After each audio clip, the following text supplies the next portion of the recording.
And that story right there, perfect segue into weather with Pat Cavlin. Mother Nature should keep business booming for those folks down at Splashway Water Park. Yeah, between now and what, August? Yeah. September, October, whenever the heat typically going. breaks. Yeah, exactly. So great place to beat the heat.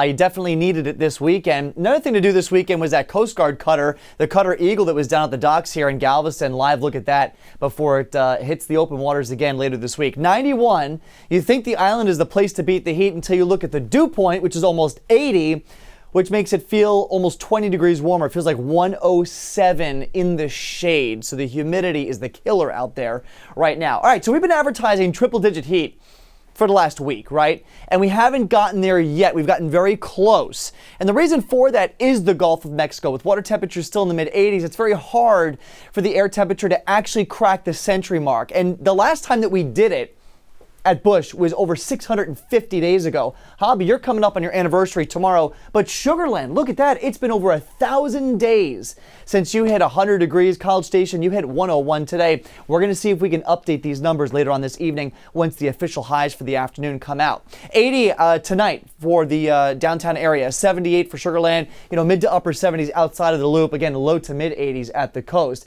Here's a look at the high temperatures for tomorrow. The heat kind of continues. I mean, it backs off a little bit, but we're still going to be running above normal here as we get into the next week. So 98 for the high temperature tomorrow. We're down to the mid 90s then as we get into Tuesday and Wednesday. So again, it's not relief, but we're taking the edge off the heat and we're getting away from the triple-digit numbers at least for a couple of days. And that's because our heat dome, the ridge of high pressure that's been overhead all weekend, slides off towards the east as we get into Tuesday and Wednesday. So again, we go from triple digits, or at least triple-digit potential, to mid-90s, but it eventually slides back in our direction as we get into the end of the week and the weekend. So the relief is going to be very brief, if you can even call it relief.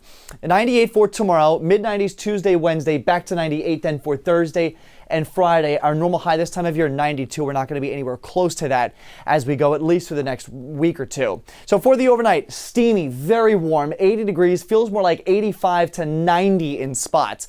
Tomorrow, notice that white haze that starts to come over the area. That's Saharan dust that moves in from the upper atmosphere. That's going to be with us pretty much all week long, which is going to really start to exacerbate air quality conditions and allergies. So if you're an allergy sufferer, heads up, this is going to be a tough week for you with that Saharan dust moving across the Caribbean into the Gulf of Mexico and eventually overhead. It's going to give us some pretty hazy skies as well. So muted sunrises, muted sunsets, a milky look to the sky some days. The good news, though, it keeps the Atlantic quiet for the most part. And I say the most part because look at that green blob down to the south of the Yucatan. By next weekend, that's an area that the National Hurricane Center is keeping its eye on. There's nothing out there right now, so the next 48 hours we're fine. And even the next 5 days, it's a low chance, but the chance is still there. We're going to be watching it as we go through the next few weeks. All right, tomorrow's forecast, 98 in town, Sugar Land, same thing, 91 Galveston, and triple digits possible again north and west of town. There's a 7-day forecast, some brief relief for Tuesday, Wednesday. The heat sticks around, and so does the dry weather. Not much going to change here as we look ahead. Yeah, I'm still looking at Tuesday. Not as bad. Not as bad. Not as bad. All right, Pat, thank you.